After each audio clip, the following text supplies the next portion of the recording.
Bonjour, bienvenue pour ce cours interactif consacré à la nouvelle version de Cedreo, la V21. On va voir ensemble ce qui n'a pas changé et puis surtout les changements intéressants pour cette nouvelle version et comment se l'approprier efficacement.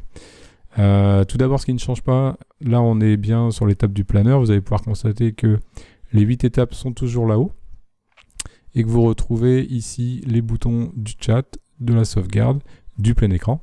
Là, c'est le cas actuellement, et la possibilité de fermer évidemment le logiciel. La différence dorénavant, c'est que vous avez les sous-menus qui apparaissent en dessous de chaque étape. On a on va dire un système hiérarchique du haut vers le bas. Et donc, quand vous êtes dans une étape, vous avez les sous-menus en dessous qui apparaissent, et dans ces sous-menus, vous avez encore des sous-rubriques. Ici, on est bien dans l'étape tracée pour tracer des murs, et on peut choisir entre murs, cloisons, cloisons fictives. Plus de place dans cette étape au niveau du quadrillage. On a perdu la colonne de gauche puisque justement les sous-menus sont dorénavant ici. Toujours une colonne de droite, et dans cette colonne de droite on a maintenant la possibilité d'avoir la prévisualisation, la fenêtre de visualisation en 3D. Voilà, ici on peut s'y déplacer, hein, il faut juste aller dans la zone concernée. Les mouvements de la souris restent les mêmes, et donc chaque étape est interdépendante. Et en 3D, ce sera inversé. Vous aurez l'étape 3D ici, évidemment, et puis la fenêtre de visualisation pour vous déplacer sur le plan, sur laquelle, d'ailleurs, vous pourrez manipuler les caméras qui sont représentées ici, et qui vous permettent éventuellement de voyager aussi depuis cette fenêtre. Voilà. Vous retrouverez d'autres options présentes sur le quadrillage. On va les voir au fur et à mesure. Ici, l'indication de l'étage du niveau auquel vous vous trouvez. Ici, les options de visualisation qui sera plus pertinent en 3D, hein, qui sont la volonté ou pas de voir le toit et les niveaux inférieurs. Voilà. Et puis ici, les différentes options que vous connaissiez avant pour notamment enlever le niveau inférieur et le niveau supérieur, enlever la grille éventuellement lorsqu'on travaille dessus, etc., etc. Voilà. Dans la colonne de droite, on marchera en onglet. Également, un peu comme ici, quand vous cliquez sur un mur par exemple, vous avez du coup deux onglets qui apparaissent, l'onglet qui vous permet de modifier le niveau en lui-même et l'onglet qui vous permet de modifier le mur. Et dans d'autres étapes, comme par exemple les produits, hop, ici, vous aurez des sous-onglets. On est sur le produit ensemble set de table et on a un premier onglet pour les dimensions et un deuxième onglet pour les couleurs ici, représenté par la palette. Voilà. Hop. Tac. Au niveau des déplacements, pour ceux qui sont peut-être pas à l'aise avec la souris, ça peut arriver, vous avez ici le système de navigation qui vous est proposé à cet endroit-là. Voilà.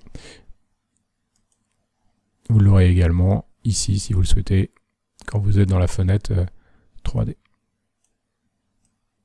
Et là, on voit les différentes caméras disponibles, personne, 3D et vue du dessus. On va s'attaquer maintenant aux évolutions du logiciel. Alors déjà, dans l'étape tracée, vous avez la possibilité d'avoir deux types de murs, murs ou cloisons, avec deux épaisseurs définies par défaut. Donc, par exemple, ici, si on veut rajouter un garage à notre projet, ben, on va passer les cloisons en 20. On a le petit clic qui apparaît, et alors maintenant on a un nouveau système, les cloisons s'enchaînent, si vous le souhaitez. Voilà, on peut continuer à tracer en continu. Si on ne souhaite faire qu'un mur, eh ben, il vous reste d'utiliser cette petite checkbox que vous retrouverez à plusieurs endroits dans le logiciel. Et donc là, si vous cliquez sur la checkbox, ben, vous avez créé un mur. Si vous souhaitez en créer plusieurs, eh bien, il vous faudra enchaîner un clic, un virage. Et quand vous aurez fini, vous pourrez terminé par le checkbox. Donc, première évolution, l'enchaînement des cloisons à définir par ce checkbox une fois que vous avez terminé votre tracé.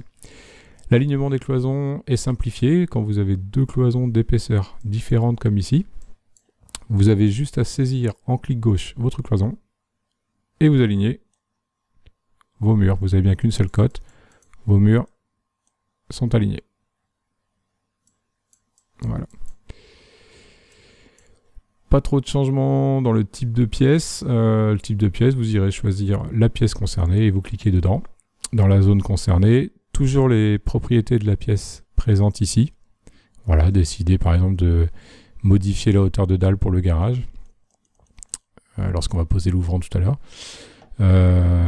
Voilà, et ce qui est intéressant de noter, en revanche, par rapport à l'ancienne version, c'est qu'en étant dans type de pièce, ou dans les autres niveaux d'ailleurs, on peut modifier les cloisons. On n'a pas besoin de retourner dans mur pour agir sur nos murs. Donc ça, c'est plutôt du temps de gagner. On peut très bien agir sur ces cloisons à n'importe quel moment. Niveau, vous avez dorénavant ajouté étage, ajouté sous-sol. Donc on a bien un wording clair, un choix de mots clair pour savoir si on va dupliquer en dessous ou au-dessus. Si vous cliquez sur ajouter sous-sol, vous aurez un outil d'aide qui vous proposera de dupliquer les murs du précédent niveau. Voilà, et ça vous permettra de reprendre toutes les cloisons extérieures pour retracer rapidement un niveau. Voilà. Si ce niveau ne vous intéresse pas, vous cliquez sur supprimer et vous avez supprimé votre sous-sol. Ce sera donc pareil pour l'étage en faisant ajouter étage. Le redimensionnement, qui était une option qui existait déjà dans V20, dans l'ancienne version, mais qui permettait de faire de redimensionnement de 10 en 10, et bien maintenant vous pourrez définir des échelles. Par exemple 32 cm, voilà, vous avez une échelle de 32 qui apparaît tout de suite et qui vous permet de décaler votre projet de 32 cm, avec toujours l'avantage de déplacer le toit, déplacer le terrain, déplacer les produits en un seul clic. Le calque, vous retrouverez le système à l'ancienne en allant chercher vos projets ici, par exemple. Et voilà, vous retrouvez le système ancien où vous devez déplacer votre règle pour donner une échelle à votre projet. Et vous ferez OK, et il n'y a aucun souci, c'est le fonctionnement à l'ancienne. Et miroir, on a rajouté, c'était une demande qui revenait souvent, vous aviez déjà le miroir vertical, et dorénavant vous avez une symétrie de vos projets à l'axe horizontal. Voilà, qui vous permet de déplacer votre projet sur un axe horizontal. Voilà donc pour l'étape tracée, donc l'alignement des cloisons, le fait d'agir sur les cloisons à n'importe quel niveau, la checkbox et la possibilité de pouvoir ajouter facilement des sous-sols, des étages ou faire une symétrie à l'axe horizontal. Dans les ouvrants, rien de très nouveau, si ce n'est la possibilité maintenant d'avoir une indication de l'alignement interniveau. Ici, vous avez le projet qui vous indique où se trouvent les ouvrants par rapport à votre étage du dessous. Donc ça vous permet de reproduire exactement les mêmes ouvrants. Par exemple, à l'arrière, plutôt dans ce projet-là, on a une fenêtre ici, une fenêtre de vento. Bon, je ne suis pas trop sur une maison à étage, mais c'est pas grave, vous avez, histoire de vous montrer le principe. Voilà, vous avez votre ouvrant qui est attiré par ce qui se passe en dessous. Et ça vous permet d'aligner parfaitement deux ouvrants interniveaux. La deuxième nouveauté qu'on retrouvera dans les étapes 3D aussi, produits, revêtements extérieurs, etc., c'est le moteur de recherche. Dorénavant, vous avez deux possibilités de rechercher des produits, soit toujours par les catalogues que vous connaissez, qui sont inchangés, soit par ce moteur de recherche. Donc par exemple, dans les ouvrants, on pourrait très bien chercher notre porte de garage en tapant garage dans le moteur de recherche. Voilà. La nouveauté concernant les ouvrants, mais aussi plus généralement le logiciel, c'est la façon dont on va utiliser ce qui s'appelait avant l'application globale. Dorénavant, c'est un outil d'aide à l'application. Ici, on a posé tous nos ouvrants. On va aller ici pour changer la couleur de nos ouvrants, toujours le même principe de sous-onglet. D'accord, ici pour les dimensions, ici pour les appuis de fenêtre qui sont par défaut cochés dorénavant. Et le choix des couleurs, et donc par exemple le cadre extérieur, mettre du noir. Et là vous allez avoir un outil d'aide. Ce n'est plus une option à cocher, mais c'est un outil d'aide qui se propose à vous. Donc si vous voulez changer toutes les couleurs, vous mettez oui, et vous avez toutes les couleurs de fenêtre qui sont changées en un clic. Voilà. Donc ce n'est plus une option à aller cocher, c'est un outil qui se propose à vous lorsqu'il en voit la possibilité. Dans l'étape toit, on a changé un petit peu la présentation concernant l'automatisation des toits. Ici, vous devez choisir si vous voulez faire un toit en auto ou en manuel. Voilà, le fait que vous fassiez ça, si vous avez coché, il va vous proposer, alors là il y a déjà un toit existant, donc ça n'a pas marché, il faut que je supprime. Hop, tac, tac, voilà. Si vous êtes en détection automatique des toits, vous allez avoir cette proposition, toujours de la checkbox, le petit système de la flèche de validation. Et donc si ça vous va, vous validez et vous avez un multipan qui se crée automatiquement. Et donc si vous ne voulez pas l'automatisation de ces toits, et ben, vous décochez et vous pouvez, comme avant, tracer manuellement votre toit. Le résultat sera le même comme avant, avec toujours le système de magnétisme. Voilà. Toujours les hauteurs et les pentes, et donc quand vous cliquerez sur les bords de toit, toujours les propriétés qui apparaissent ici, bas de pente pour un toit multipan par exemple. Je vais revenir en arrière. Hop, on va revenir sur notre toit initial. Les produits extérieurs, pardon, on a rajouté dorénavant dans les extérieurs des notions de magnétisme. Donc ça c'est très intéressant. Vous allez pouvoir le voir. Ici on est toujours avec un moteur de recherche. On pourrait chercher la pelouse par exemple par le moteur de recherche. Et donc on a ajouté à cette étape extérieure une notion de magnétisme entre les zones extérieures et avec la maison. Donc ici, vous voyez, mon outil pelouse, il est attiré par le tracé de ma haie. Donc je suis sûr de tracer propre, de ne pas laisser notamment des traits blancs au sol, voilà, des petits défauts. Un petit dernier à la fin, un petit checkbox. Et vous avez votre herbe qui est parfaitement alignée sur votre haie. Et puis ce magnétisme, il va marcher aussi pour les zones et pour la maison. Hop, voilà, on a vu ici la zone qui s'est adaptée au tracé de ma maison. Voilà, et on est sûr de faire quelque chose de propre. Idem dans cette étape, on a simplifié, on va faire par catalogue pour changer un peu. On a simplifié l'utilisation des haies et des murets. Dorénavant, les haies et les murets vont fonctionner comme un mur. Donc vous allez pouvoir enchaîner. Si je veux faire un tracé propre le long de cette rue, eh ben, je peux faire un clic, un virage, et du coup je m'assure de faire quelque chose de propre. Pareil, qui longe bien l'allée et qui nous rend un super rendu. Voilà, on n'a plus besoin de faire un...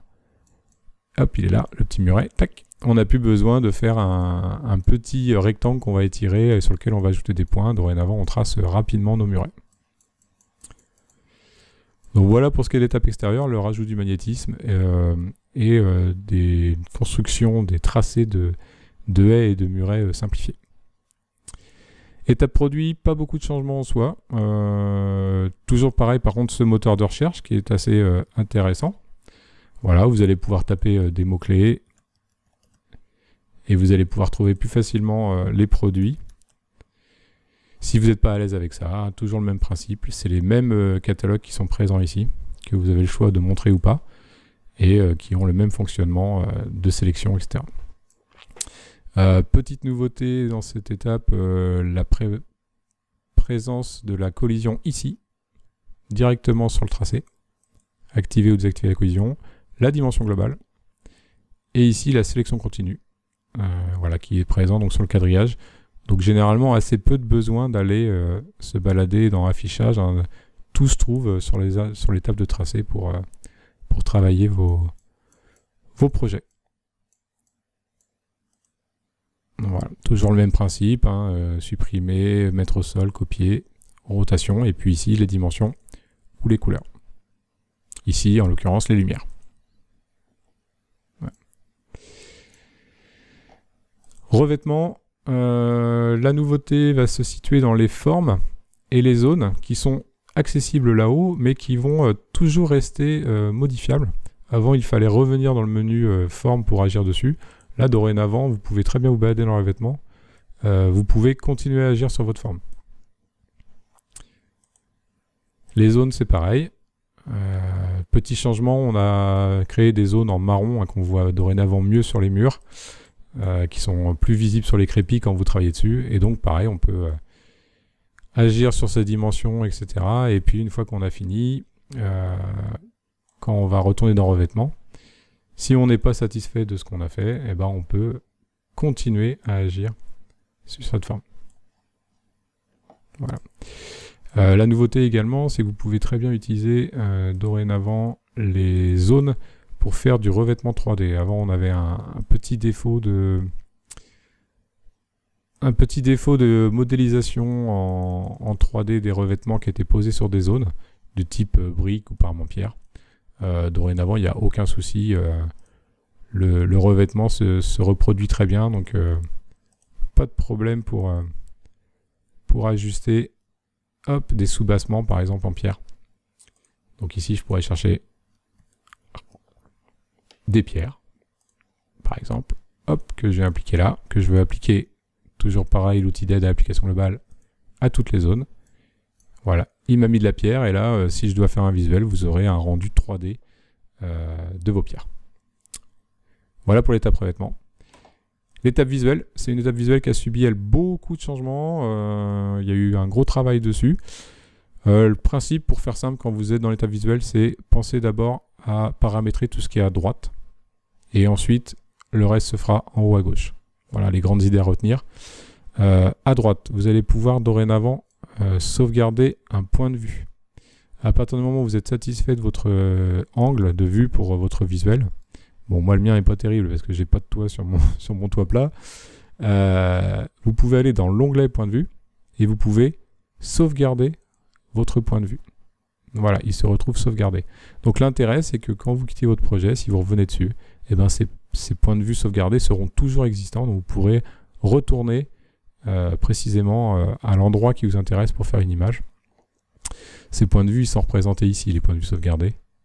Ce sont ces petites caméras là, donc vous pouvez aussi les sélectionner par là ou par là. Ici par exemple, ce point de vue là, qu'on voit là, et ça doit être certainement cette caméra là. Voilà. Et donc on se retrouve à l'endroit qui nous avait intéressé, dans le salon, dans le jardin. Voilà, vous sauvegardez les différents points de vue qui vous paraissent pertinents, et du coup, si vous revenez sur le projet et que vous voulez refaire des visuels, vous aurez la garantie de retrouver exactement le même endroit. Donc ça, c'est le premier sous-onglet à droite ici qui est intéressant, c'est sauvegarde de point de vue. Et quand vous avez choisi votre point de vue, eh ben vous pouvez, comme dans l'ancienne version, aller choisir le paramètre de prise de vue qui vous intéresse. Tout ce qui est sans gestion du soleil, qui est automatiquement géré par le logiciel, eh ben vous n'aurez pas ce petit soleil qui apparaît. Voilà, ces deux petits onglets là vous garantissent que vous êtes sur un visuel. On voit ici le soleil, on le voit aussi ici en reculant, voilà, comme dans l'ancienne version. On est sur des points de vue où on a à gérer la position de notre soleil, et tous les autres points de vue qui ont des petites fleurs pour des vues extérieures ou des maisons pour les vues intérieures, eh ben, sont des visuels qui ne nécessitent pas de réglage du soleil. Quand vous avez choisi votre point de vue, s'il est manuel, vous avez vu, vous n'avez pas automatique, vous n'avez pas à gérer le soleil. Vous avez des paramètres de gestion de la caméra. Donc par exemple pour une vue personne, ici je suis passé en vue personne, et ben je peux choisir l'élévation de ma tête, savoir combien je mesure, et puis mon inclinaison éventuellement du regard. Voilà. Toutes ces caméras, vous pouvez les retrouver, on la voit ici, la caméra personne.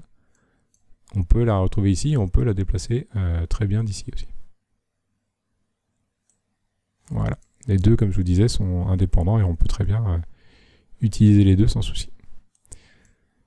Et quand vous êtes satisfait, alors moi je ne le suis pas, je vais supprimer ma zone par exemple, hop. Quand vous êtes satisfait de votre point de vue, je vais reprendre le point de vue où je suis sur ma piscine. Voilà, vous voyez, je rejoins très facilement le point de vue qui m'intéresse. Vous allez vous placer ici. Alors là, j'ai pas refait mon toit plat, donc je vais éviter de montrer cette horreur. Voilà, on est placé ici. Et puis, on va pouvoir, une fois qu'on est OK avec notre point de vue, choisir le format qui nous intéresse. Petite image, moyenne image, grande image, pour résumer. On fait clic et on peut demander le rendu. Vous avez alors une estimation du temps d'attente. Tant que c'est ici en gris, ça veut dire que votre visuel n'est pas achevé. Et dès qu'une une miniature de votre visuel apparaîtra, c'est qu'il sera disponible sur votre fiche projet, mais également dans Galerie.